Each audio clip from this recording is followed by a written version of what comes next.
Komedian dan pesinetron Eli Sugigi harus gigit jari batal maju di pemilu 2024. Meski sudah sempat bersemangat turun ke masyarakat bersosialisasi, wanita 52 tahun itu harus undur diri. Penyebabnya tak lain karena keterbatasan biaya yang dimiliki.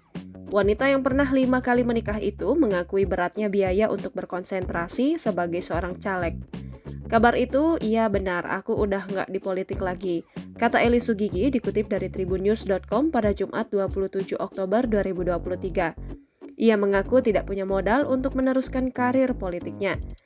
Gue nggak punya duit, jadinya gue nggak nyalek lagi, ucap wanita berusia 52 tahun itu. Doain aja kalau nanti punya uang, gue bisa nyalek lagi, kalau sekarang enggak dulu, ungkapnya. Eli Sugigi sebelumnya sudah mendaftarkan diri ke KPUD DKI Jakarta menjadi anggota DPRD dari Partai Amanat Nasional. Saat ini Eli Sugigi tengah menikmati karirnya kembali di panggung hiburan. Namun, di usianya yang sudah bertambah membuatnya sadar kalau ia harus melakukan sesuatu demi bertahan hidup. Kedepan saya mau jadi pengusaha aja karena saya mau banget punya rumah sendiri, ujar Eli Sugigi. Download Tribun X sekarang, menghadirkan lokal menjadi Indonesia.